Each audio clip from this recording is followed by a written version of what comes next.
உலகெங்கிலும் வாழும் லட்சக்கணக்கான கோடிக்கணக்கான புரட்சித் தலைவர் ரசிகர்களுக்கு இனிய வணக்கங்கள். அதாவது, ஆடும் நேரத்தில் ஆடி பாடுங்கள், ஆனாலும் உழைத்தே வாழுங்கள். அதாவது, ஓடி ஓடி உழைக்கணும், ஊருக்கெல்லாம் கொடுக்கணும். இந்த மாதிரி பாருங்க, புரட்சித் தலைவருடைய பாடல்கள் பொதுவாகவே மக்களுக்கு என்ன செய்யலாங்கிறது தான் அந்த கருத்து தான் அவர் சொன்னார்.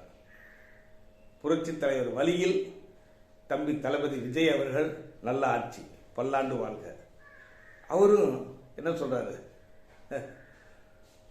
இன்னைக்கு வரைக்கும் புரட்சித் தலைவர் வழியில் அவர் திரைத்துறையிலிருந்து இன்னைக்கு அரசியலுக்கு வந்திருக்கார். பாருங்க, சிந்தித்து பார்த்து செய்கையை மாற்று, சிறுசா இருக்கையில் திருத்திக்கோ, தவறு சிறுசா இருக்கையில் திருத்திக்கோ, தெரிஞ்சும் தெரியாம நடந்திருந்தா அது திரும்பவும் வராம பார்த்துக்கோ. திட்டம் போட்டு திருடுற கூட்டம் திருடி கொண்டே இருக்குது, அதை சட்டம் போட்டு தடுக்கிற கூட்டம் தடுத்து கொண்டே இருக்குது. திருடர்களும் அரசாங்கமும் இதுவரை ஒன்றாக இருந்தார்கள், மாண்ட கட்சிகள். இந்த 10 ஆண்டுகளை எடுத்துக்கங்க, இதெல்லாம் எதுவுமே வேண்டாம். இந்த 10 ஆண்டுகளில் இந்த மாண்ட கட்சிகள் என்னென்ன பண்ணுமோ திருடர்களோட கை கோத்துக்கிட்டு பண்ணதுனால தான் போதை அதிகமாக போய் பல வன்முறைகள் நம்ம தமிழ்நாட்டில் நடக்கக்கூடாதெல்லாம் நடந்துருச்சு. இப்போ நல்ல மனிதர் ஆண்டவனாக பார்த்து புரட்சித் தலைவர் ஆன்மா அனுப்பிச்சிருக்கு. மக்கள் சக்தியில் விசில் புரட்சி ஏற்பட்டிருக்கு. திராவிடங்கிற பேர் இல்லாத ஒரு கட்சி வாழ்க்கையில் 1967க்கு பிறகு இப்போதான் 2026 வந்திருக்கு. மக்கள்லாம் உண்மையாலுமே சொல்கிறேன், எல்லாமே சந்தோஷமாக இருக்காங்க. எல்லா துறைகள்லையும் இப்போ லஞ்சம் வாங்க பயப்படுறாங்க. அதே பெரிய விஷயம்.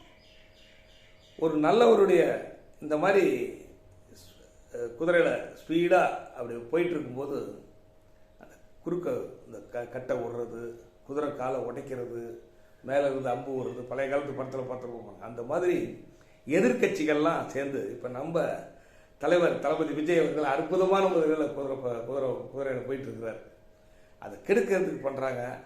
ஆண்டவனுடைய கருணை அது எல்லாமே ஒரு செகண்டில் அவங்க எதிர்கட்சிகள் விடும் அம்புகள் காணாமல் போயிடுது. அது காரணம் என்ன? மக்களாகிய நாமெல்லாம் கொடுக்குற சக்தி, நம்ம அவருக்கு கொடுக்குற ஆதரவு.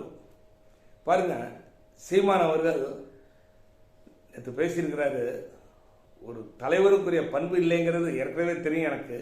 என்னைக்கு புரட்சி தலைவரையும் பேரறிஞர் அண்ணா அவர்களையும் சனியன்கள் அப்படின்னு சொல்லி 2 சனியனுக்கு இடையில நம்ம தம்பி தளபதியை பற்றி இந்த சனியன் நிற்கிறாருன்னு சொன்னப்பயே வெகுண்டு எழுந்திருக்க வேண்டாமா? ஏதோ ஏடிஎம்கேல சில பேர் கொஞ்சம் தப்பு இப்படிலாம் பேசுனதுங்க மாதிரி பேசணும். திருட்டு திமுகவில் ஒரு வார்த்தை பேசல, அது இருக்கட்டும். இப்போ அந்த சீமான் அவர்கள் சொல்றாரு, கொலவெறியில் இருக்கிறேன். கொலவெறி இடைத்தேர்தல் எப்போ வரும்னு கொலவெறியில் இருக்கா. எதுக்கு கொலவெறி? ஒரு உதாரணமாக சொல்ல போனால், நான் ரொம்ப ஆர்வத்தோடு இருக்கேன், இப்போ உங்களெல்லாம் சந்திக்கிறதுல ரொம்ப நம்ம சந்தோஷப்படுறோம், அப்படி சொல்கிறோம், ரொம்ப ஆர்வமாக இருக்குங்கிறத சொல்லலாம். கொலவெறின்னா என்ன? ஒருத்தரை வெட்டி சாய்க்கிறது கொலவெறி. அப்போ என்ன, எதிரிகளெல்லாம் வெட்டி சாய்க்கணும்னு இவர் என்ன புறப்பட்டு வாடாரா? அநியாயம். இந்த 15 வருஷம் அட்டி மேலே மக்களே, பொதுமக்களே, இந்த சீமான் கூட்டத்துக்கு போகாதீங்க. நீங்கள் இந்த தமிழர்களுக்கும் இலங்கை தமிழர்களுக்கு செய்யக்கூடிய முக்கியமான இது விஷயம். நீங்கள் தயவு செய்து இந்த இதில் மட்டும் நீங்கள் அந்த ஆளுடைய வலையில் சிக்கிடாதீங்க. இலங்கை போராளிகளை காப்பாற்ற போகிறேன், அது பண்ண போகிறேன், இது போகிறேன், இது பண்ண, வெளிநாட்டு போய் காசு பூரா கோடிக்கணக்கில் வாங்கிட்டு வந்துட்டு இங்கே சுகபோக வாழ்க்கை, பெங்களூரில் நடிகையுடன் உல்லாச வாழ்க்கை. இந்த ஆளுக்கு எதை பற்றியும் கவலை இல்லை. வார்த்தை பூரா கண்ணன். ஒரு ஃபோனில் பாருங்கள், உரையாடலாம் வருது, கெட்ட வார்த்தைகளாக தான் பேசுவார். இனிய உளவாக இன்னாத குரல் கனியிருப்ப காய் கவர்ந்தட்டு. யாராவது பழம் இருக்கும்போது காயை சாப்பிடுவாங்களா? அந்த மாதிரி நல்ல சொற்கள் இருக்கும்போது கெட்ட சொற்களை யாராவது பயன்படுத்துவாங்களா? சான்றோர்கள் என்னைக்குமே பயன்படுத்த மாட்டாங்க.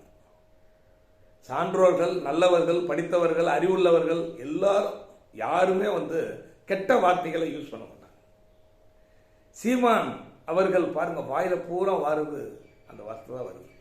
அப்போ இதுக்கெல்லாம் நம்ம தானே எஜமான்கள். இடைத்தேர்தலில் கொலவெறி வருதா, எங்களுக்கும் கொலவெறியோட உங்களுக்கு ஓட்டு போட மாட்டேன்னு சொல்லுவோம். வேறு வழி இல்லாமல் அந்த வார்த்தையை பயன்படுத்துவது. நாங்கள்லாம் சிந்தனையாளர்கள், அந்த வார்த்தையை பயன்படுத்த உங்களுக்கு ஓட்டு போட மாட்டோம். எங்களுக்கு ஒரே சின்னம் விசில் தான். எங்களுக்கு விசில் விசில் விசில். நல்லவர்கள் இந்த நாட்டில் இன்னைக்கு புதியவர்கள் அற்புதமான முறையில் போயிட்டு இருக்காங்க. சந்தோஷமா இருக்கு. குறிப்பா இந்த என்ன சொல்லுவாங்க, எழுத்து பெரிய பெரிய எழுத்தா எழுதுவாங்க. எல்லா பாலத்தில் கிளத்துல எல்லாத்தையும் வெள்ளை அடிச்சாச்சு. சுத்தமாக வெள்ளை அடிச்சு விசிலில் ஊதியாச்சு, எல்லாத்துக்கும் ஊதியாச்சு. என்னைக்கு ஒரு போஸ்டர் பெருசாக ஓட்டுறது, இப்போ பேனர் பெருசாக ஓட்டுறது, அது ஓட்டு போடாது. நல்ல எண்ணத்தோட நம்ம செய்யக்கூடிய காரியங்கள் அதுதான் நிற்கும், நிலைச்சி நிற்கும். புரட்சி தலைவர் பேரறிஞர் அண்ணா அவர்கள் சொன்னார், தம்பி கிட்ட இருக்கிற பணம் எங்கிட்ட இருக்கிற மாதிரி அவர் முகத்தை காட்டுனா போதும் 30,000 ஓட்டு விடுவோம் அப்படின்னா. அந்த காலத்தில் எவ்வளோ கட்சிக்காக உழைத்து முன்னேறி இந்த நாட்டு மக்களுக்காக அத்தனை சொத்து எழுதி வச்சுட்டு போனார். நம்ம தம்பி தளபதி அவர்கள் உழைத்து இன்னைக்கு அவ்வளவு சொத்து ஒரு பக்கம் இருக்கட்டும், வருடத்திற்கு 500 கோடி ரூபாய் வருமானத்தை விட்டுட்டு நமக்குன்னு உழைச்சிட்டு இருக்கிறார். அவரை எதிர்த்து பேசுறதுக்கு இப்ப இருக்கிற அரசியல் எதிர்கட்சிக்காரங்களுக்கு தகுதி கிடையாதுங்கிறது என்னுடைய உண்மையான தாழ்மையான கருத்து.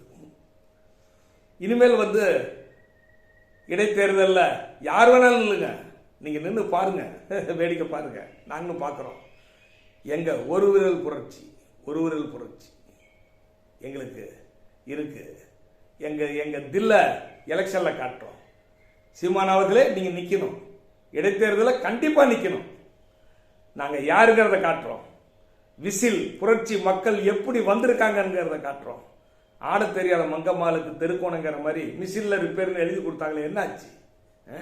எத்தனை பொய், எத்தனை புரட்டு. நடுவர் நீதிமன்றத்தெல்லாம் மறந்தாச்சு, எல்லாத்தையும் மறந்தாச்சு, டோட்டலி கதை முடிஞ்சது.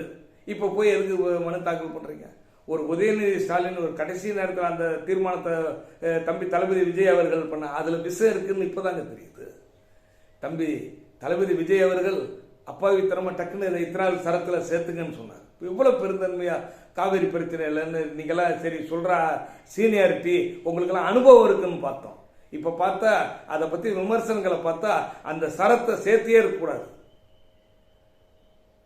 அப்ப மேகதாது அணை கட்டக்கூடாதுங்கிறதுக்கு சட்ட ரீதியா சில பேரெல்லாம் சொல்றாங்க. நம்ம தமிழ்நாட்டு எல்லையிலிருந்து 4 கிலோமீட்டர் அந்த இது இருக்கு. 5 கிராமங்கள் தமிழ் கிராமங்கள், மலைவாழ் கிராமங்கள் இருக்கு. பெரிய கோயில் இருக்கு. கன்னடர்கள் அவங்க கும்பிடக்கூடிய கோயில் இருக்கு. இத்தனையும் மீறி அங்க கட்டியாச்சுன்னா 15 கிராமங்கள் அழிக்கப்படும். எல்லாம் சொல்லிட்டாங்க. மேகதாது அணை வராது. எப்படி திமுக இனிமேல் ஆட்சிக்கு வராதோ, அவங்க செய்த ஊழல்கள்லாம் எப்படி ஈஸியா மக்களுக்கு தெரிஞ்சிருச்சோ, அந்த மாதிரி மேகதாது அணை இனிமேல் வராது. அதனுடைய சட்ட ரீதியான அத்தனை ஏற்பாடும் நம்ம தமிழக வெற்றி கழகம், நம்ம தம்பி புரட்சி தலைவர் வழியில் தம்பி தளபதி விஜய் அவர்கள் செய்து முடிப்பாருங்கிற நம்பிக்கை எங்களுக்கெல்லாம் இருக்கு. ஆட்சிக்கு இப்ப 2-3 மாசம் ஆகுது. நீங்களா 2 வருஷம் கழிச்சு தான் இந்த 1000 ரூபாய் கொடுத்தீங்க. எத்தனை கம்பி கட்டுறீங்க? இப்ப வந்தவுடனே அது செய்யல, இது எல்லாம் செய்வோம். நீங்க அதை பத்தி சொல்ல ஒரு சுப்ரீம் கோர்ட்ல போய் என்னமோ தமிழக மக்களுடைய நலன் தான் முக்கியம் போய் மனு தாக்கல் பண்ணீங்களா? உங்க சொத்தை பூரா அரசாங்கத்துக்கு ஒப்படைங்க. நாங்கள் ஊழல் செய்தது உண்மைதான், நாங்கள் லஞ்சம் வாங்கியது உண்மைதான், அதிகாரிகள் நல்ல அதிகாரிகளை கெடுத்தது உண்மைதான், தமிழ்நாட்டு மக்களை போதையிலே வச்சிருந்தது நாங்கள் எல்லாம் உண்மைதான், இதுக்கெல்லாம் நாங்க எங்களை மன்னிச்சிருக்க, நாங்க இது மூலியமா சம்பாதிச்ச சொத்துக்கள் இத்தனை லட்சம் கோடி, இதை பூரா நாங்கள் அரசாங்கத்துக்கு ஒப்படைக்கிறோம் சொல்லுங்க. உங்களுக்கு ஏதோ பாவ மன்னிப்பு இங்க இல்லைனாலும் வெளியில கிடைக்கும். இனிமேல் நீங்க ஆட்சியில வருவீங்கன்னு நீங்க நினைக்காதீங்க. இனிமேல் நீங்க இந்த ஆட்சியில இனிமேல் நம்ம தம்பி தளபதி விஜய் தான். புரட்சி தலைவர் வழியில் சமதர்ம சமுதாயம் படைப்போம். புரட்சி தலைவர் வழியில் தம்பி தளபதி விஜய் அவர்களே நல்லாட்சி, பல்லாண்டு வாழ்க. புரட்சி தலைவர் நாமம் வாழ்க. வணக்கம்.